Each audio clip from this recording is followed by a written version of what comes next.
सभी मेरे प्यारे साथी, मेरे सभी भाई बहनों के लिए राम राम। मैं आपका भाई हरिओम शर्मा आप सभी के आपके अपने परिवार अड्डा 24/7 में स्वागत करता हूं। आशा करूंगा कि मेरे दोस्त, मेरे भाई, मेरी बहनें बहुत अच्छे होंगे, शानदार होंगे, लाजवाब होंगे, जबरदस्त होंगे। बहुत शानदार जबरदस्त तरीका से आप अपनी तैयारी को कर रहे होंगे। सभी प्यारे दोस्त एक बार बताएंगे कि आप कैसे हैं, आपकी पढ़ाई कैसी चल रही है। और जैसे आपको पता है कि मैंने संडे को जो क्लासेस ली थी आपके लिए, वो ज्योमेट्री के जो शानदार जबरदस्त जो सवाल थे उस क्लासेस को मैंने वहां पर लिया। लेकिन आपकी क्लासेस मंडे में नहीं हो पाई और आज मैं यहां पर आपका मेंसुरेशन स्टार्ट कर रहा हूं। ठीक है, तो प्यारे साथी एक बार जल्दी से जल्दी अपनी क्लासेस में आ जाइए। और जितने भी भाई बहन यहां पर हैं, तो मैं चाहूंगा कि आप जो जो अभी क्लासेस में नहीं आया है, एक बार सबको बुला लीजिए कि भैया क्लास स्टार्ट हो चुकी है। अब जैसे आपने देखा कि अगर मेंसुरेशन की बात करी जाए तो मेंसुरेशन में हम एक 2D मेंसुरेशन और 3D मेंसुरेशन की बात करते हैं। एक होता है आपने द्विविमीय आकृति की जो शेप की जो आकृति होती है, एक त्रिविमीय जिसको हम बोलते हैं 3D आकृति। अगर 2D की बात करी जाए तो 2D में हम किन किन चीजों को पढ़ते हैं? गुड मॉर्निंग बेटा, गुड मॉर्निंग। 2D की अगर बात करी जाए तो 2D में जो हम पढ़ते हैं वो किस किस चीजों को पढ़ते हैं? जैसे वर्ग की बात करी जाए, समचतुर्भुज की बात करी जाए, समांतर चतुर्भुज की बात करी जाए, समलंब की बात करी जाए, इन सारे पॉइंटों को हम यहां पर पढ़ते हैं। तो ये जितने भी पॉइंट आपको दिखाई दे रहे हैं ये 2D आकृति के अंतर्गत होते हैं और ये आपके 3D के अंतर्गत होते हैं। तो आज जो हम यहां पर स्टार्ट करने वाले हैं वो 2D आकृति को स्टार्ट करेंगे। और 2D में सबसे पहला नंबर 1 कौन सा टॉपिक लेंगे? सबसे पहले हम आयत और वर्ग को, समचतुर्भुज को, समांतर चतुर्भुज को, समलंब चतुर्भुज को, मतलब पॉइंट नंबर 1 के इन सारे पॉइंटों को यहां से लेंगे। जैसे रेक्टेंगल की बात करी जाए, या स्क्वायर की बात करी जाए, या रोमोवश की बात करी जाए, या पैरालोग्राम की बात करी जाए, या ट्रेपेजियम की बात करी जाए, तो जितने भी स्टूडेंट यहां पर हैं तो इन सारे पॉइंटों को हम यहां पर लेते हुए आगे बढ़ते हुए चलेंगे। ठीक है, तो करते हैं शुरुआत। सबसे पहले अगर मैंने पॉइंट लिया कि भैया आयत और वर्ग, अब जैसे आपने देखा होगा कि जब हम रेक्टेंगल की बात करते हैं, अगर हम रेक्टेंगल की बात करते हैं, ठीक है, या हम स्क्वायर की बात करते हैं, तो प्यारे साथी आप सभी मेरी बात को समझना कि अगर भैया मैंने रेक्टेंगल की बात करी, रेक्टेंगल की अगर बात करी या स्क्वायर की बात करी, इधर लिख दो स्क्वायर। ठीक है, पहले इसके बारे में फर्क जाने की फर्क क्या होता है, अंतर क्या होता है, डिफरेंस क्या होता है। जिसको हम आयत बोलते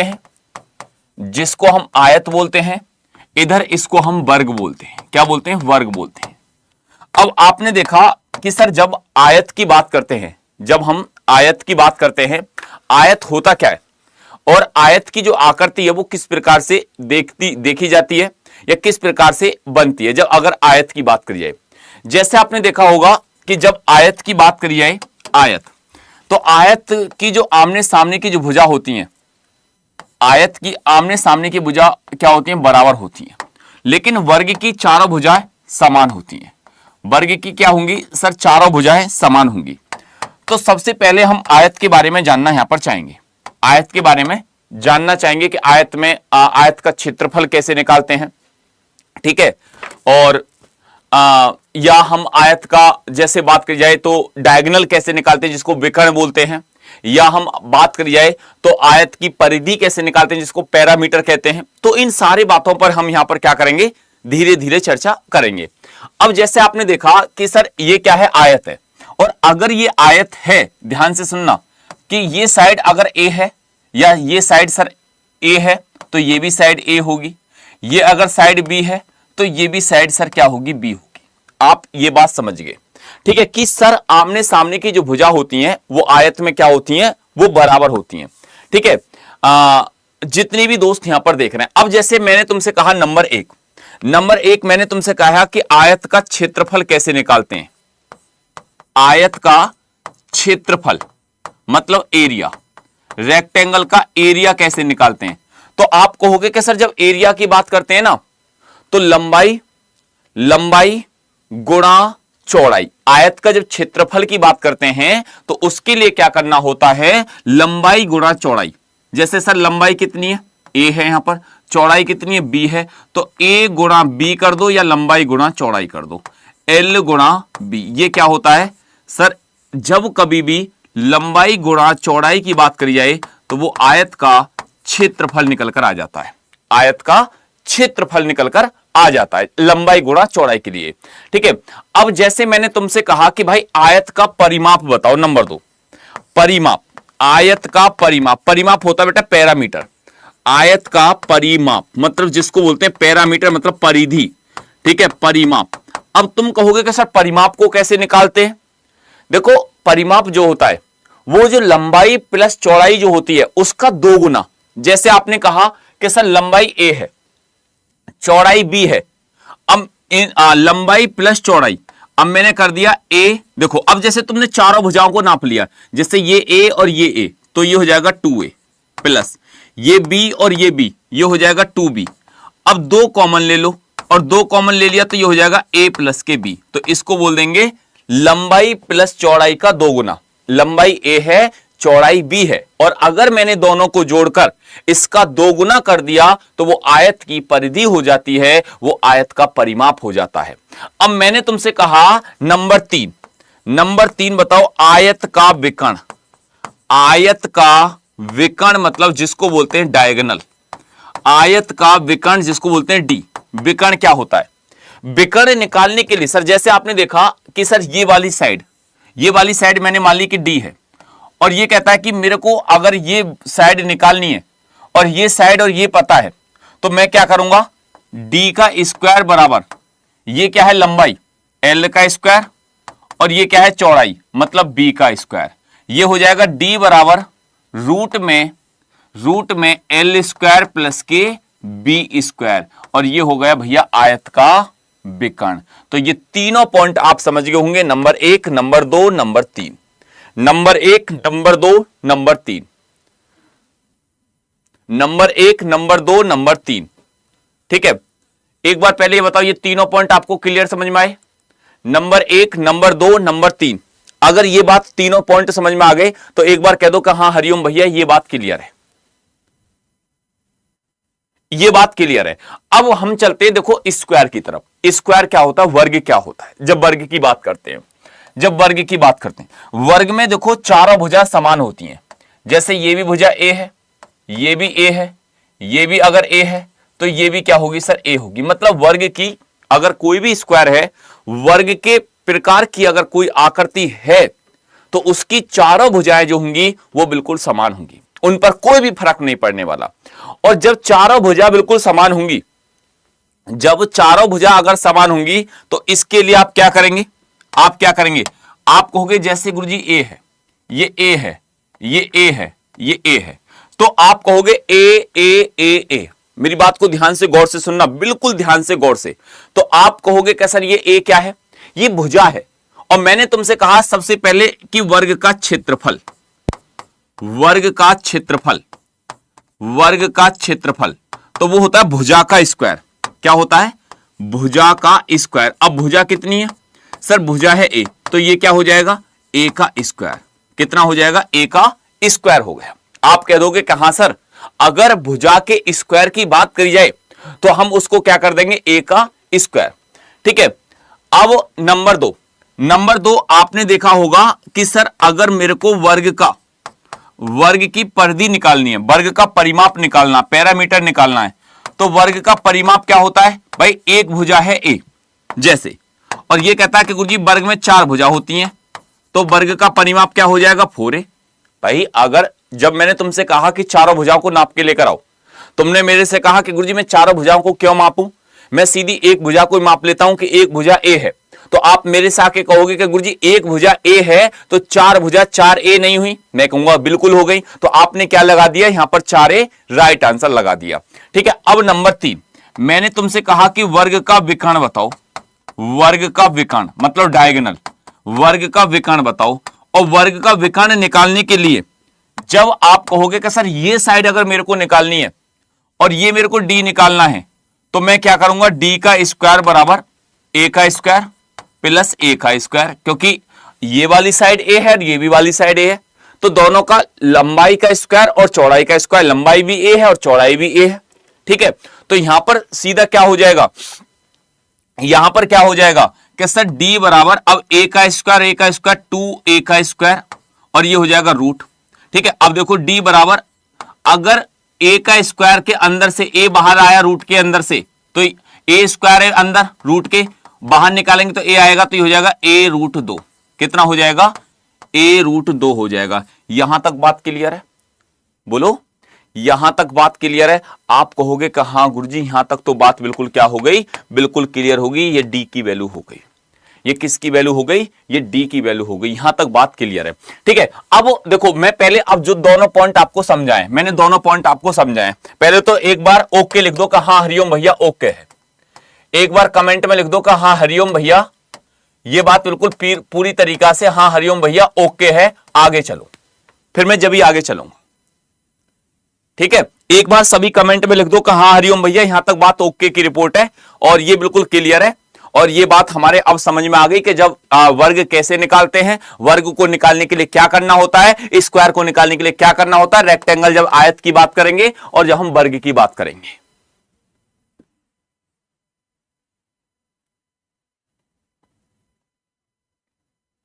एक बार लाइक और कर दो सभी स्टूडेंट, जितने भी भाई बहन यहां पर देख रहे हैं, एक बार क्या कर दो, एक बार क्लासेस को लाइक और कर दो। देखो अब चलते हैं यहां से आगे। अब जैसे आपने देखा ये सारे पॉइंट मैंने लिखकर आपको बता दिए, मैंने सारे पॉइंट आपको लिखकर बता दिए। अब मैं तुमसे कहता हूं क्या, जैसे मैंने तुमसे ये सवाल लिया, एक आयताकार आकृति है, तो मैं तुमसे कह रहा हूं कि बताना इसका आंसर क्या होगा, इस सवाल का आंसर क्या होगा, बताओ। सर वर्ग का परिमाप एक बार समझा दीजिए प्लीज सर, वर्ग का परिमाप।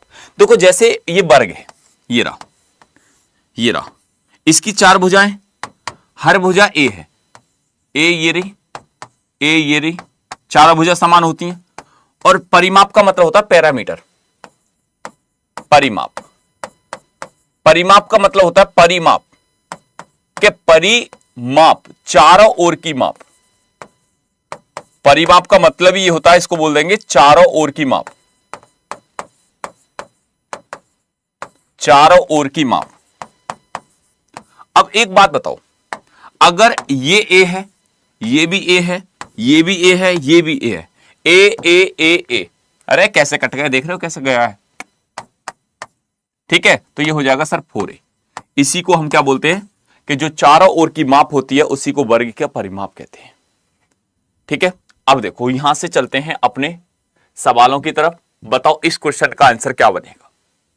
अब देखो ये सवाल क्या कहता है, ये क्वेश्चन क्या कहता है, ये क्वेश्चन कहता है कि एक आयताकार भूखंड की लंबाई में, जो भूखंड मतलब होता है जमीन का एक टुकड़ा, भू मतलब जमीन और खंड मतलब उसका कोई एक भाग, कि 20% की वृद्धि हो गई। अगर उसकी, जैसे आपने देखा कि सर ये कोई भूखंड का एक टुकड़ा है और इसमें क्या है, इसकी लंबाई में, ये लंबाई है, ये इसकी चौड़ाई है, और लंबाई में 20% की वृद्धि हो गई, 20% की वृद्धि। जब इसकी लंबाई बढ़ेगी, सर जैसे एक बात बताओ, भूखंड का टुकड़ा बिल्कुल जो पहले था वही रहेगा, उसका क्षेत्रफल, क्षेत्रफल पर कोई परिवर्तन नहीं आया। जब ये टुकड़ा बढ़ा, ये इधर को बढ़ा, जैसे मैंने कहा कि भाई पहले इस प्रकार से था और ये टुकड़ा बढ़ा, तो ये तो बात क्लियर है कि जो आपकी लंबाई बढ़ेगी तो आपकी चौड़ाई जो हो जाएगी वो कमी हो जाएगी, इसकी चौड़ाई क्या हो जाएगी, कमी हो जाएगी। लेकिन कमी कितनी की होगी, तो आप कहोगे कि भैया देखो अगर कमी की बात करी जाए ना, तो जैसे ये कहता 20% की वृद्धि, तो 20% का अगर 1/5, तो 5 पर अगर 1 की वृद्धि हो गई ये लंबाई में, तो चौड़ाई इसकी क्या हो जाएगी, उल्टी, और ये हो जाएगी 6 से कितना, 6 से सर 5 हो जाएगी, 6 से क्या हो जाएगी, 5 हो जाएगी, तो ये हो जाएगी 1, और 1/6 का मतलब 16 सही 2/3%, 16 सही 2/3%। तो इसका बी आपका राइट आंसर हो गया, बी इसका राइट आंसर हो गया। ठीक है, अब आप कहोगे कि हाँ भैया ये बात समझ में आ गई कि जब इसकी जो रेशो इसका लंबाई का है उसका उल्टा इसका चौड़ाई का होगा, और ये कब होगा, जब मतलब क्षेत्रफल अपरिवर्तित, मतलब कोई भी परिवर्तन क्षेत्रफल पर नहीं होगा, कोई भी परिवर्तन क्षेत्रफल पर नहीं होगा। क्या ये बात क्लियर है?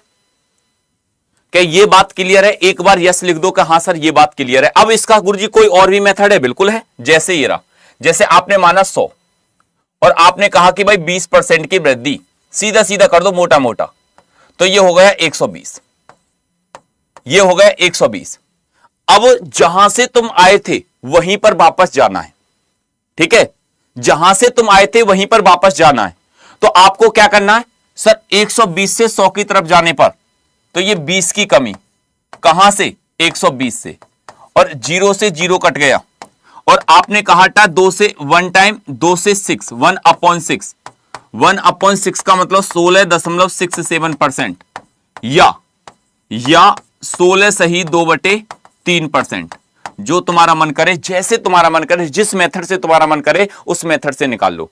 अब मैंने कहा कि चलो अगले सवाल पर चलते हैं कि सर ये तो हमने निकाल दिया, अगर ये सवाल क्या कहता है, क्वेश्चन नंबर 3 बनाओ कि भाई तीसरे सवाल का आंसर क्या बनेगा, तीसरे सवाल का आंसर क्या बनेगा, बताओ जल्दी से जल्दी कि तीसरे सवाल का आंसर क्या बनकर आएगा।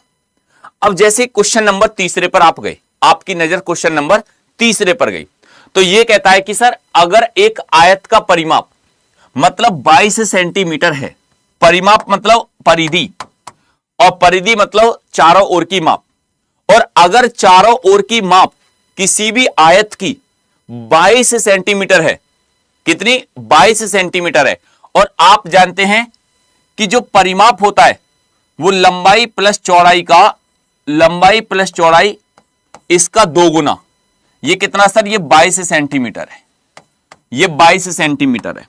तो आप ये भी तो कह सकते हैं कि 2 से काटेंगे इस 22 को 11 बार, कि सर ये लंबाई प्लस चौड़ाई जो हो जाएगी वो 11 सेंटीमीटर हो गई, वो 11 सेंटीमीटर हो गई। और अगर ये 11 सेंटीमीटर हो गई, वो कहता है लंबाई अगर 1 है, अगर लंबाई 1 सेंटीमीटर है तो क्या चौड़ाई आप नहीं बता पाओगे, क्योंकि दोनों का योग 10 है, 11 है, तो आप कहोगे कि सर चौड़ाई जो हो जाएगी वो कितनी हो जाएगी, वो 10 सेंटीमीटर हो जाएगी, क्योंकि दोनों का योग जो है भाई लंबाई प्लस चौड़ाई का 11 है, और जिसमें आपको पता है कि लंबाई 1 है, ठीक है, तो यहां पर आपका 10 सेंटीमीटर आपका राइट आंसर हो गया। अब मैंने कहा कि भैया एक बात बताओ, एक बात बताओ, नेक्स्ट सवाल पर हम चलते हैं, और नेक्स्ट क्वेश्चन क्या कहता है, एक बार जितने भी स्टूडेंट यहां पर देख रहे हैं क्वेश्चन नंबर 5वें सवाल का जवाब बनाओ, क्वेश्चन नंबर 5वें सवाल का, ठीक है, 5वें क्वेश्चन का आंसर क्या बनकर आएगा, एक बार सभी साथी, सभी भाई, सभी मेरी बहनें 5वें सवाल का आंसर बनाएंगे।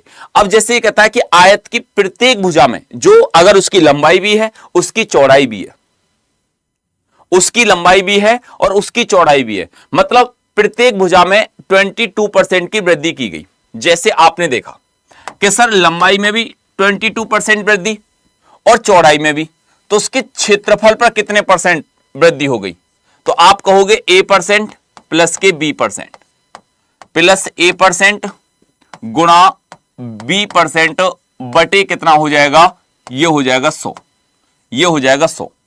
और जब ये 100 हो गया, जब ये 100 हो गया, तो अब यहां पर आप क्या कर सकते हैं, एक बात यहां पर ध्यान से गौर से सुनना कि सर प्रत्येक भुजा में 22% की वृद्धि है, 22% की, तो आप कहोगे कि लंबाई और चौड़ाई दोनों क्या हो जाएंगे, 22 प्लस के 22, 22 प्लस के 22 प्लस 22 गुणा 22 बटे ये हो जाएगा दोस्तों 100, ठीक है। अब 22 में 22 को जोड़ दो तो ये तो हो जाएगा 44, प्लस 22 में 22 की मल्टीप्लाई करेंगे तो ये हो जाएगा 484 बटे कितना 100। अब देखो ये हो गया 44 प्लस, अगर 100 से भाग लगाया 484 में, 100 से भाग लगाने पर तो 4.84 आया, कितना आया, 4.84 निकल कर आया, दोनों को जोड़ लेना तो ये हो जाएगा 48.84% आपका राइट आंसर बनेगा। तो आप कहोगे कि सर डी आंसर हो गया, कितना हो गया, डी यहां पर राइट आंसर हो गया।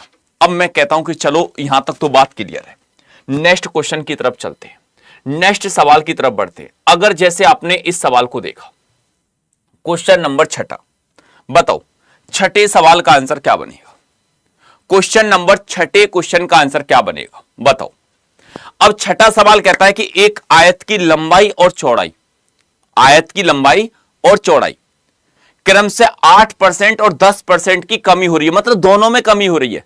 अब की बार अगर कमी की बात करिए कि लंबाई में भी 8% की कमी, 8% की कमी, अगर बात करी जाए कि सर लंबाई में भी 8% की कमी और उसकी चौड़ाई में भी चौड़ाई में 10% की, अच्छे वहां वृद्धि हो रही है। ओहो, एक जगह वृद्धि है भैया, एक जगह कमी है, देख लो, एक जगह तो वृद्धि है ये रही, और 10% की यहां पर क्या है, यहां पर कमी है। तो ये कहता है कि सर अगर देखा जाए कि 8% डिक्रीज और 10% इंक्रीज, इस प्रकार से चीजें हो रही हैं। 8% तो इंक्रीज हो रहा है और 10% डिक्रीज हो रहा है। तो जब आप इस चीज को यहां पर देखेंगे तो एक बात ध्यान से गौर से सुनना कि इसका क्षेत्रफल पर क्या प्रभाव पड़ेगा। और जब क्षेत्रफल की बात करेंगे तो आप कहोगे कि सर प्लस के 8 माइनस के 10, प्लस यहां पर प्लस के 8 गुणा माइनस के 10 बटे हो जाएगा 100। ठीक, अब देखो 8 में से 10 गया तो माइनस के 2 आया, 0 से 0 कैंसिल हो गई।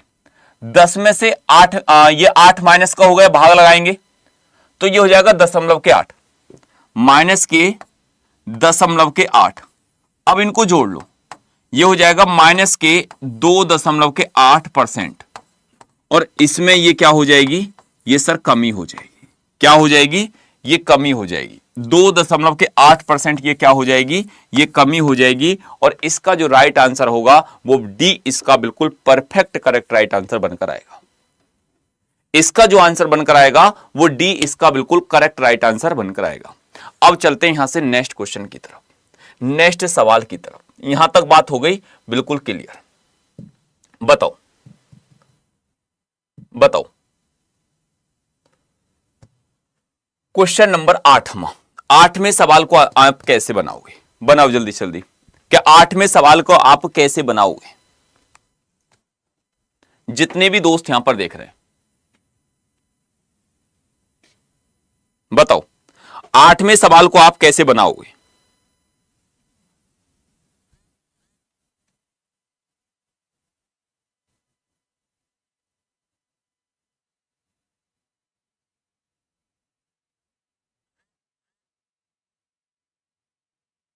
बताओ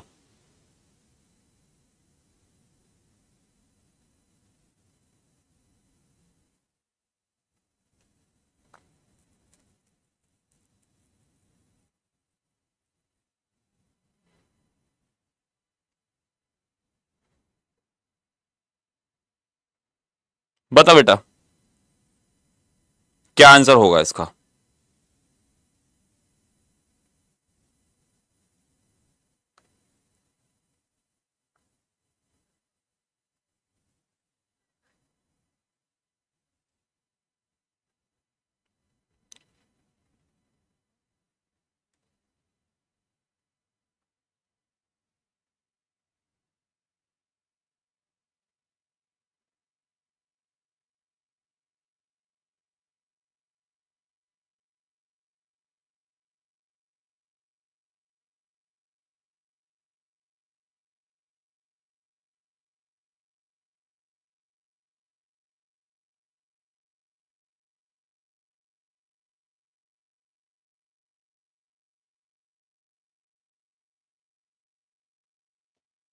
बताओ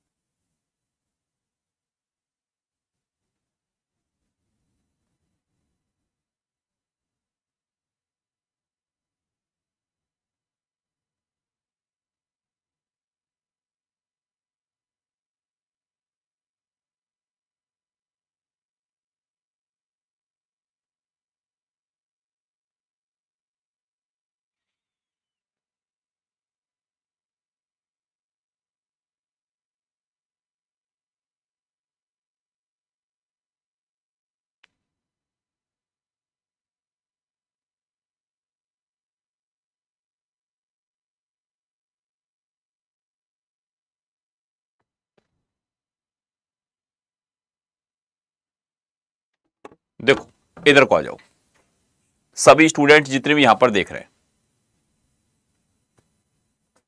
देखो आयत का क्षेत्रफल क्या होगा जिसका विकर्ण 39 सेंटीमीटर है। जैसे आपने देखा कि सर ये भुजा जो है डायगोनल ये 39 सेंटीमीटर है, ठीक, उसकी एक भुजा 15 सेंटीमीटर है। अगर सर ये माना ये 15 सेंटीमीटर है, और अगर आपको ये साइड और पता पड़ गई, ये वाली साइड आपको जानकारी हो गई, तो आप क्षेत्रफल निकाल दोगे।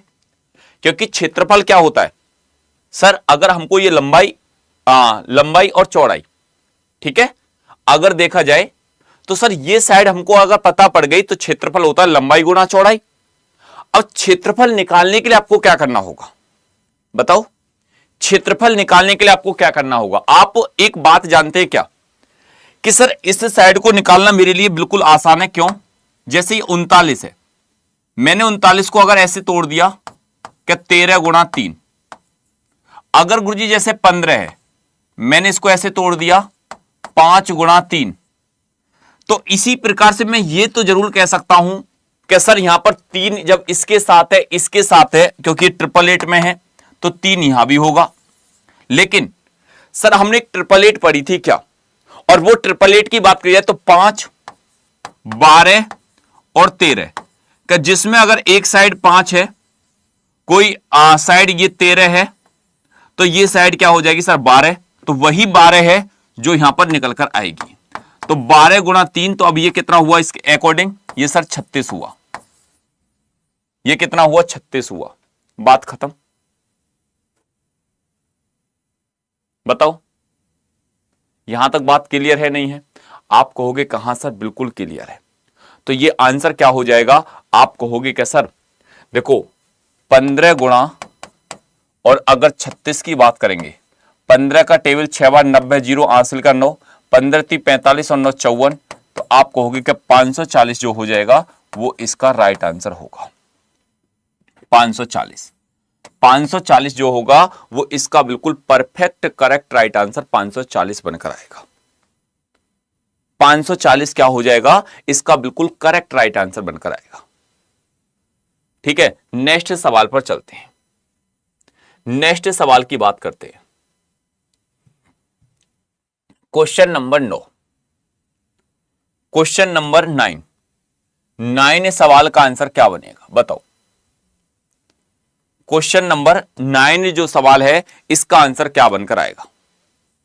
सर 12 कैसे आया, आपको 888 नहीं पता, जैसे 5, 12 या 13, जैसे आप पढ़ते हैं अभी 3, 4, 5 कि अगर तुमको जैसे पता है कि सर अगर साइड की बात करी जाए कि ये साइड 13 है, ये साइड 5 है, तो ये कितनी हो जाएगी सर, इसको निकालने के लिए आप क्या करते हैं, जैसे 13 का स्क्वायर माइनस के 5 का स्क्वायर, 13 का स्क्वायर 169, 5 का स्क्वायर 25, 100 क्या हो जाता है 44, और 144 कितने का वर्ग होता है 12 का।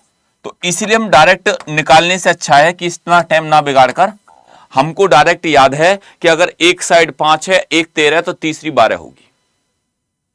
कितनी होगी 12 होगी। और अगर जैसे ये 3, 4, 5 की 888 होती है, जैसे कि सर अगर हमने देखा क्या कि ये साइड है आपकी 5, ये है आपकी 3, इसको कैसे निकालेंगे सर, 5 का स्क्वायर माइनस के 3 का स्क्वायर। अब 5 का स्क्वायर 25 माइनस के 3 का स्क्वायर 9, 25 में से 9 गया 16, 16 कितने का स्क्वायर होता है सर 4 का, तो ये साइड कितनी हो जाएगी 4 हो जाएगी। इसी प्रकार से 3, 4, 5। एक कह रहे हैं कि सर लाइव हो, और बेटा लाइव नहीं है तो कैसे, तुमको रिकॉर्डिंग दिखाई दे रही है ये है?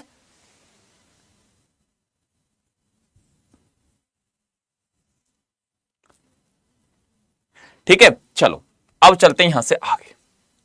बताओ एक आयत की लंबाई इसकी चौड़ाई से 3 गुनी है। एक आयत की लंबाई इसकी चौड़ाई से 3 गुनी है। अगर चौड़ाई 1 है तो लंबाई 3 है। ठीक, अब इन दोनों को अगर मैंने आपस में जोड़ लिया, मेरी बात को ध्यान से सुनना, ये लंबाई प्लस चौड़ाई दोनों को जोड़ने पर ये हो जाएगी 4r। और वो कहता है कि जो इसका परिमाप है जो इसका पैरामीटर है वो 80 सेंटीमीटर है, 80 मीटर है। कितना सर? 80 मीटर। और ये जो होता है ना, लंबाई प्लस चौड़ाई का आधा होता है। अब सर मैंने लंबाई प्लस चौड़ाई को तो जोड़ा है कि 4 है, लेकिन अब ये 4 की वैल्यू इसका क्या करेंगे? देखो जैसे 2l प्लस बी बराबर किसके? ये 80 के है। 2 से काटेंगे कितने बार? 40 बार। तो ये लंबाई प्लस चौड़ाई को देखा जाए तो ये 4 की वैल्यू 40 के बराबर हो गई। तो 1 की वैल्यू किसके बराबर हो जाएगी? 4 से काटने पर 1 रेशो की वैल्यू किसके बराबर हो जाएगी सर? 10 मीटर के बराबर। आपसे क्या पूछ रहा है कि इसकी आयत की लंबाई मल्टीप्लाई 10 करेंगे, 10 तिया 30 मीटर आपका राइट आंसर हो जाएगा। कितना हो जाएगा? 30 मीटर आपका राइट आंसर हो जाएगा। यहां तक बात क्लियर? बोलो, यहां तक बात क्लियर है? एक बार सभी स्टूडेंट बताओ कि हां गुरुजी यहां तक तो बात क्लियर है। नेक्स्ट क्वेश्चन पर चलते हैं, नेक्स्ट सवाल की बात करते हैं। ठीक है, चलो बताओ क्वेश्चन नंबर 10वें सवाल का आंसर क्या बनेगा? 10वें सवाल का आंसर क्या बनेगा? बनाओ। क्वेश्चन नंबर 10वें सवाल का आंसर क्या आएगा? अब देखो, आपने क्वेश्चन नंबर 10वें पर जब आप गए, यह कहता है कि एक बगीचे की लंबाई और चौड़ाई का जो अनुपात है वो 2:1 है। अगर इसको 2r इसको 1r माने, इस बगीचे का परिमाप होता है पैरामीटर, परिधि लंबाई प्लस चौड़ाई का 2 गुना बैठा हुआ है 60। तो यहां पर अगर देखा जाएगा तो ये क्या हो जाएगा? लंबाई प्लस चौड़ाई का 2 गुना है भैया ये परिमाप जो है, और ये कितना? 60। और 2 से काटेंगे तो कितना हो जाएगा सर? 30 हो जाएगा। तो 2 में अगर 1 जोड़ दिया तो 3r, और ये किसके बराबर हो गया?